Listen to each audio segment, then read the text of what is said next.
እዚ ኣፎት ሚድያ እዩ ሰላም ጥዕና ሃበልና ብዝተፈላለየ ቦታን ኩነታትን ኮይንኩም ምድላዋት ኣፎት ሚድያ ትከታተሉ ክቡራትን ክቡራናን ንሳት ዝተዋደዱ ሓፀርቲ እዋናዊ ዜናታት ሒዝናልኩም ቀሪብና ኣለና ሓበራዊ ጻንሒትኩም ሰናክኹም ብምዕዳም ናብ ዝርዝራቶም ተሰጋጊርና ብቀዳምነት ቀንዲ ነጥብታት ዜና ምሕዳር ትራምፕ ኣብ ልዕሊ መራሕቲ ሕወሓት ዝሕለፈ ውሳነ እገዳ ቪዛ ዘውግኡ ክብሉ ኣባላት ቤት ምክሪ ኣሜሪካ ገሊፆም ብኻልእ ሓበሬታ ንስጉምቲ ኣሜሪካ ብልዕሊ መራሕቲ ሕወሓት ስዒቡ ሕብረት ኣውሮፓ ኣብ ትግራይ ዝፍጸሙ ዘለዉ ስጉምትታት ውዕሊ ፕሪቶርያ ዝጠሓሱ እዮም ኢሎም ብኻልእ ወገን ኣብ ኤርትራ ንፕረዚደንት ኢሳያስ ኣፈወርቂ ዝትክእ ፕሬዚዳንት ከም ዝተመዘዘ ተገሊጾም ኣብታ ንምሃብ ሽመትን ምእላይ ካብ መዝነትን ሓለፍቲ ዝምልከት ወግዓዊ መግለፂ ተዋሂብላ ዘይፈልጥ ኤርትራ ሕዚ ግን ንፕረዚደንት ኢሳያስ ክትክእ ዝተባሃለ ላዕለዋይ በዓል መዚ ከም ዝተመዘዘ ንመጀመርታ ግዜ ወግዓዊ ኮይኑሎም ኣሜሪካ ንኹናት ሕድሕድ ሱዳን ኣጋዲዶም ኣብ ልዕሊ ዝተባሃሉ 8 ውልቀ ሰባትን ኣካላትን እገዳ ኣንቢራ ኣፎት ሚድያ ሰዓት ናይዚኣቶምን ካልኦት ተገደስቲ ምዕባልታትን ከካፍለኩም እዩ ኣፎት ምረፁ ምሳና ጽንሖም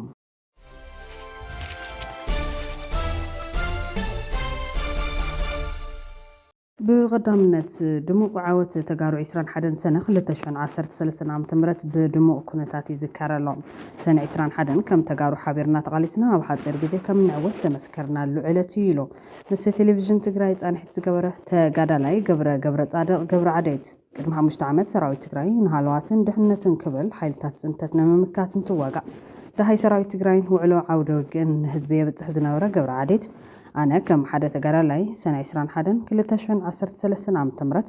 ንልዕሊ 8 ኣዋርሕ ዘይድፋእ ዝመስል ገዚፍ ሓይሊ ጸላኢ ዝደምሰስናሉ ስለዝኾነ ፍሉይ ዝኽሪ ኣለኒ ኢሎም ብህዝባዊ ቃልሲ ዝተሰዓሩን ብሕወሓት ኢህወደግ ዝተመዝገበ ልምዓት ደስ ዘይበሎምን ሓይልታት ቀዲሞም ኩሉ ጥፋት ብተጋሩ ዝተፈጸመ ኣምሲሎም ጽልኢ ዘርኡ ነይሮም ዝበለ ተጋዳላይ ገብረ ዓደይት ኣብ 2013 ዓ.ም ዝነበረ ሓቦን ሓድነትን ህልውናኻ ሓሊፍካ ንዘይምሃብ ዝግበር ሓበራዊ ቃልሲ ምንባሩ ኣዘኻኺሮም ዕላማ ጸላእቲ መሬትና ወሪሮም መሰረተ ልምዓትን ክብርታት ትግራይን ምዕናው ምዃኑ ባዕሎም ገሊፆም እዮም ዝበለ ተጋዳላይ ገብረ ዓደይት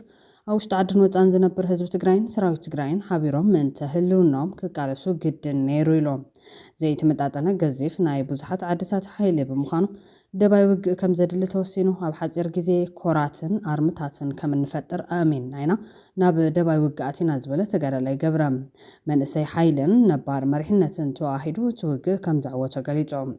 ሰነ 21 ወፍሪ ኣሉላን ቅድሚኡን ትንዝክር ቅድሚ ተወፍሪ እንተተኻኢሉ ሙሉእ ትግራይ ተዘይተኻኢሉ እውን ዝበዝሕ ከባቢታት ትግራይ ሓራ ንምውፃእ ብምዕላም ፖለቲካውን ወታደራውን ምንቅስቃሳት ይካየዱ ምንባሮም ኣዘኻኺሮም ሰነ 21 ስቑኢላ ዝመፀት ዓወት ከይኮነትስ ተኸታተልቲ ውግኣት ተኻይዶም ፍሉይ ጽንዓት ብቕዓትን ሰራዊትን ኣመራርሓን ዝተረኣየሉ ኢሎም ልክዕ ዳርጊ 604 ኮር ምስ ተደምሰሰ ንመቐለን ካልኦት ከባቢታት ትግራይን ከም ዝለቐቐሉ 2013 ትግራይ ተቆፃፂሩ ዝነበረ ጸላኢ እውን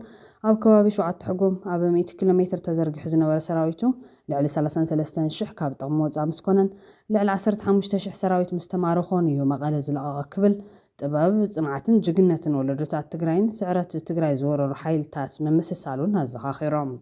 ተደምሲሶም እዮም ካብዚኦም ይመሓርካ ኣብ ዝበሃለሉ እዋን ኣብ ሓፂር እዋን ከም ዝበል ዓወት ተመዝጊቡ ምስ ህዝብና እንትንራኸብ ዝነበረ ስምዒት ብቓላት ንምግላጽ ዝኸብድ ክብል ድማ ገሊፆም ህዝቢ ምልሻ ሰራዊት ዲያስፖራ ኩሉ ሓቢሩ ዘዕወቶ ቃልሲ ምኸተ ዘንቋሹ ኣካላት ክንቃለሶም ይግባውን ኢሎም ኣብ ከበባ ተከዘ እንስዩም መስፍን ኣባይ ፀሃየን ኣባይ ነብሶን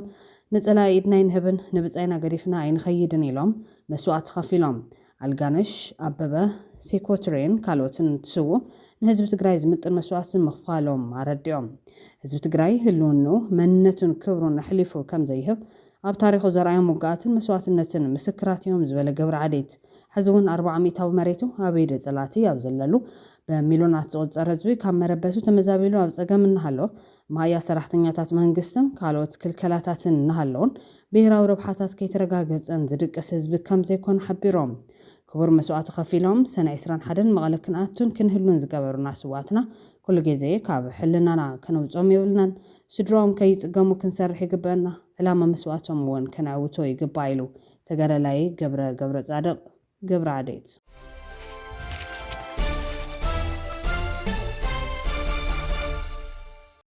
ወረርቲ ሓይልታት ሕጋዊ ብዝመስል ኣገባብ ኣባይቲ ተጋሩ ናይ ምምንዛዕ ዝተዋደደ ስርቂ ይቕጽልሉ ከም ዘለዉ ጽላል ሲቪል ማሕበረሰብ ምዕራብ ትግራይ ገሊጾም። ጽላል ሲቪል ማሕበረሰብ ምዕራብ ትግራይ ኣብ ዘውፅኦ መግለጺ ኣብ ልዕሊ ህዝቢ ምዕራብ ትግራይ ይፍጸም ዘሎ ንጡፍ ጽንታ ተጠናኺሩ ይቕጽል ምህላው ዝገለጸ ኮይኑ ብፍላይ ኣብ ልዕሊ ሃፍትን ንብረትን ተጋሩ ክሳብ ሕዚ ይፍጸም ዘሎ ስርዓታዊ በደል ብተደጋጋሚ ንዝምልከቶም ክልላውን ፌደራላውን ኣብያተ ዕዩታት መንግስቲ ብደብዳቤ ከፍልጥ ምጽንሑ ገሊጾም። ብፍላይ ድማ ወረርቲ ሓድሽ ዝበልዎ ስልቲ ብምዕባል ሕጋዊ ብዝመስል ኣገባብ ኣባይቲ ተጋሩ ንምምንዛዕ ዝተዋደደ ስርቂ ይቕጽልሉ ኣለዉ ኢሎም። እዚ ብኣይተ ዓሸተ ደምለው ዝምራሕን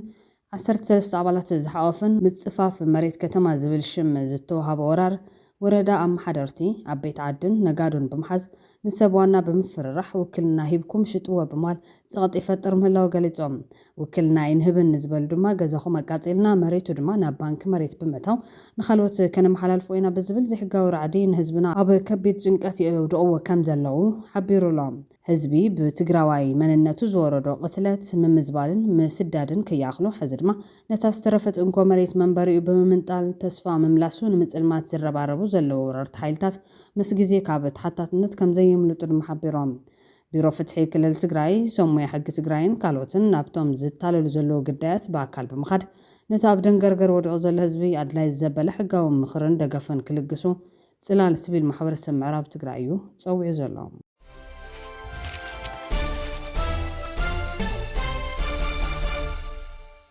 ሊባኖስን እስራኤልን ኣብ ዋሽንግተን ታሪኻዊ መዋቕራዊ ስምምዕ ፈጺመን። ብመንጎኝነት ሕቡራት መንግስታት ኣሜሪካ ዝተዳለወ ኣብ መንጎ ሊባኖስን እስራኤልን ዘሎ ደባዊ ምሰሓብን ኣብ ደቡብ ሊባኖስ ዝርከብ ጎቦጣ እስራኤል ወታደራዊ ፍታሕ ንምምጻእ ዘኽእል መዋቕራዊ ስምምዕ ክልቴን ሃገራት ኣብ ዋሽንግተን ብዕለት 26 ሰነ ተፈራሪመን። ስምምዕ ዝተበጽሐ ድሕርቲ ንመበል 5 ዙር ዝተኻየደ ጽዑቕ ዘተ ኮይኑ ንኽልቴን ሃገራት ንዓሰርታት ዓመታት ከሳሕበን ዝጸንሐ ጉዳያት ንምፍታሕ ዓብዪ ስጉምቲ ምዃኑ ጸብጻባት የገንዝቡ። ኣብቲ ስነ ስርዓት ምፍራም ዝርዝር ትሕዝቶት ስምምዕ ብወግዒ እኳ እንተዘይተሓበረ ሚኒስትሪ ጉዳያት ወጻኢ ኣሜሪካ ግን ጸኒሑ ሙሉእ ትሕዝቶት ሰነድ ንህዝቢ ኣቃሊሕዎ ኣሎ። እቲ ስምምዕ ብቐንዱ ኣብ ጉዳይ ሰላም ድሕንነትን ዶብን ምውፃእ ሰራዊት እስራኤል ካብ ዝተወሰኑ ከባቢታት ደቡብ ሊባኖስን ዘተኮረ ምዃኑ ሎም ቀዳም 27 ሰነ ማዕኸናት ዜና ማእኸላይ ምብራቕ ካብቲ ዘቃልሑ ሓበሬታ ንምፍላጥ ተኻኢሉሎም። እዚ ከም ዘሎ ኮይኑ ኣሜሪካ ንኹናት ሕድሕድ ሱዳን ኣጋዲዶም ኣብ ልዕሊ ዝተባሃሉ 8 ውልቀ ሰባትን ኣካላትን እገዳ ኣንቢራ። ኣሜሪካ ንኹናት ሕድሕድ ሱዳን ኣጋዲዶም ተባሂሎም ኣብ ልዕሊ ዝተኸሰሱ 8 ውልቀ ሰባትን ኣካላትን እገዳ ብምንባር ክልቲኦም እቶም ኣብቲ ሃገር ዝዋግኡ ዘለዉ ወገናት ብዘይ ቅድሚ ኩነት ዝፍጸም ህጹጽ ን3 ኣዋርሒ ዝጸንሕ ሰብኣዊ ዕርቂ ክቕበሉ ኣተሓሳሲባ። ክፍሊ ገንዘብ ኣሜሪካ ትእገዳን ሓይልታት ሱዳንን ሓይልታት ቅልጡፍ ደገፍን ነቲ ግጭት ዘጋድዱ ኣጽዋርን ተዋጋእትን ብምቕራብ ኣብ ልዕሊ ዝድግፉ መርበባትን ዒላማ ዝገበረ ምዃኑ ገሊጹሎም። እቶም እገዳ ዝተገበረሎም ድማ ኣብ ሱዳን ዝመደብሩ ኩባንያ ምክልኻል፣ ኣብ ሂንዲ ዝመደብሩ ነታጉ ዘፍሪ ትካልን ዋና ኣካየዲ ስራሕን ከምኡውን ምስ ሓደ ኣብ ፓናማ ዝመደብሩ ንሓይልታት ቅልጡፍ ደገፍ ካብ ደገ ዝመጹ ተዋጋእቲ ይቖጽረሎ ዝበሃል ትካል ምትእሳር ዘለዎም ውልቀ ሰባትን ይርከብዎም። ኣሜሪካ ተወሳኺ ገደባት ክትገብር ምዃና እውን ኣፍሊጣላ። እዚ ድማ ምቁፅጻር ሰደድን ገደብ ፋይናንሳዊ ደገፍን ዘጠቓለለ ከም ዝኸውን ይግለጽ። ብሰንኪቲ ኣብ ሚያዝያ 2023 ጀመረ ኩናት ሱዳን ብዓሰርታት ሽሓት ዝቑጸሩ ሰባት ክሞቱን ከለዉ ኣስታት 13 ሚልዮን ሰባት ተመዛቢሎም እዮም። እቲ ግጭት ሓደ ካብቶም ኣብ ዓለምና ዝኸፍኡ ሰብኣዊ ቅልውላዋት ኮይኑ ከም ዘለውን ይግለጽ እዩ።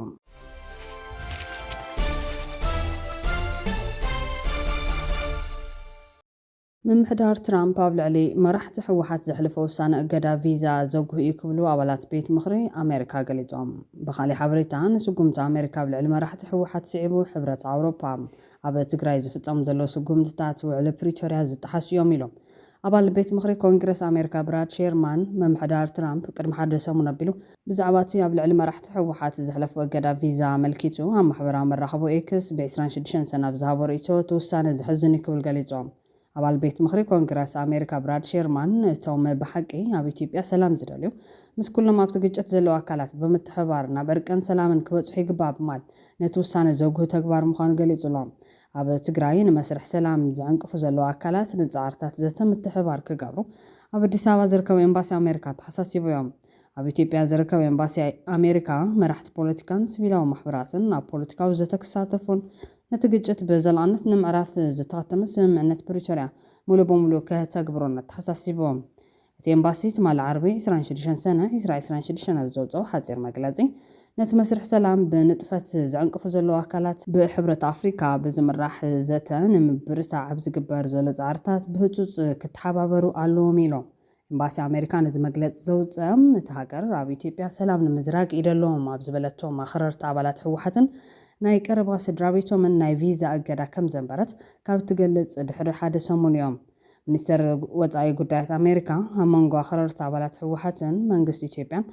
ኣብ ሰሜን ኢትዮጵያ ግጭት ዳግማይ ንክልዓል ዘደፋፍእ ወጥርና ገደድ ምምፁ ብምግላጽ እዮም ነዚ ተሓተቲ ኣብ ዝበሎም ኣካላት እቲ ናይ ቪዛ እገዳ ኣንቢሩ ዘሎ ህወሓት ነቲ ብኣሜሪካ ዝተነበረ ናይ ቪዛ እገዳ ሚዛኑ ዝሓለወ ክብል ኮኒንዎ ኣሎ ስጉምቲ ኣሜሪካ ንሓቅታት ትግራይ ዘይንፀባርቕን ንፌደራላዊ መንግስቲ ተሓታቲ ዘይገበረን ምዃኑ ብምጥቃስ እዩ ነፂግዎ ትማል ዝወፀ መግለፂ ኤምባሲ ኣሜሪካ ነቶም መስርሕ ሰላም ብንጥፈት ዝዕንቅፉ ዘለዉ ዝበሎም ኣካላት ብሽም ኣይጠቐሶምን ብኻሊእ ሓበሬታ ንስጉምቲ ኣሜሪካ ብልዕሊ መራሕቲ ህወሓት ስዒቡ ሕብረት ኣውሮፓ ኣብ ትግራይ ዝፍፀም ዘለዎ ስጉምትታት ውዕሊ ፕሪቶርያ ዝጠሓስዮም ኢሎም ሕብረት ኣውሮፓ ኣብ ትግራይ ዘለዎ ወጥሪ ዘሻቐል ምዃኑ ብምግላጽ ህወሓት ዘካይዶም ዘሎ ስጉምትታት ነቲ ናይ ፕሪቶርያ ውዕሊ ሰላም ዝጠሓሰ እዩ ክብል ገሊፆም ሕብረት ኣውሮፓ ሎሚ ኣብ ዘውፅኦ ወግዓዊ መግለፂ ህወሓት ምስ ወግዓዊ ኣካል ተመጣጣኒ ዝኾነ ክልላዊ ቤት ምኽሪ ንምምስራት ዝወሰዶ ስጉምቲ ብወገኑ ጥራሕ ዘካይዶ ዘሎ ናይ ግዴታ ወታደራዊ ዕስክርናን ሰላም ዝህውኽን ንስምምዕነት ፕሪቶርያ ዝፃረረን ምዃኑ ኣነፂሮም ስለዝኾነ ድማ ኩሉ መገናት ነቲ ናይ ፕሪቶርያ ውዕሊ ሰላም ብሙሉእ ዓቕሚ ንምትግባር ዘኽእል ዘተ ብህፁፅ ክጅምርዎ ሕብረት ኣውሮፓ ፃውዒት ኣቕሪብሎም ካብዚ ብተወሳኺ እቲ ሕብረት ብላዕለዋይ ወኪል ኣፍሪካ ሕብረት ፕረዚደንት ኦሉሴጉን ኦባሳንጆ ዝምራሕ ዘሎ ናይ ዕርቀ ሰላምን ምርግጋዕን ፃዕሪ ሙሉእ ብሙሉእ ከም ዝድግፎ ኣረጋጊፆም ንኹነታት መግለፂ ሕብረት ኣውሮፓን ኣሜሪካን ኣመልኪቶም ርእቶ ዝህቡ ዘለዉ ተንተንቲ ክልቲኦም ወገናት ህወሓት ነባር ቤት ምኽሪ መንግስቲ ትግራይ ናብ ስራሕ ምምላሱን ሓይሊ መልጥ ገፋ መናእሰይ ኣብ ትግራይ ብሰፊሕ ምክያዱን ብትሪ ብምኹናን እቲ ተግባር ኣንጻር ውዕሊ ሰላም ፕሪቶርያን ሓደገኛ ተግባርን ምዃኑ እውን ብግልፂ ተዛሪቦም እዮም እቲ ኣዝዩ ዝገርም ግና ክልቲኦም ወገናት ኣብ ክንዲ ገለልተኛን ሓቀኛን ኣካል ብምዃን ብዘይ ዝኾነ ይኹን ኣፈላላይን ሕንከትን ነቲ ግዝኣት ትግራይ ዝወረረን ሕገ መንግስቲ ናይቲ ሃገር ብግልፂ ዝጠሓሰን ልዕሊ 1 ሚልዮን ተጋሩ ካብ መረበቶም ዘፈናቐለን ዝጨፍጨፈን መንግስቲ ኢትዮጵያ በትሪ ማዕረ ህወሓት ምኹናን መንግስቲ ኢትዮጵያ ዝኾነ ዓይነት ጥፋት ከም ዘይፈጸመ ብምግባር ብስቕታ ክሓልፍዎ ተራእዮም እዮም ናይ ዝቐንዲ ምኽንያት ድማ ሞራላውን ሰብኣውን ውድቀት ናይ ክልቲኦም ዓለም ለኻዊ ትካላት ኣብ ኣዝዩ መተሓሳሰቢ ደረጃ መብፅሑ ብግልፂ ዘርዮም ዝኾነ ግን ሎም እውን መንግስቲ ኢትዮጵያ ንሕገ መንግስቲ ኢትዮጵያ ተገዛእ ክኸውን ምዕራብ ትግራይ ሽፋን ፌደራላዊ መንግስቲ ኢትዮጵያ ብምጥቃም ወሪሮም ብምሓዝ ዘይሕጋዊ መንግስቲ ዝመስረቱ ኣካላት ካብቲ ቦታ ብምውፃም ተመዛበልቲ ወገናት ናብ መረበቶም ክምለስ ግዛታዊ ሓድነት ትግራይ ብዘይ ዝኾነ ይኹን ቅድመ ኩነትን ምሽርራፍን ክኽብርን ንፅውዕ ክብሉ እዮም ዝሕብሩ ዘለዉ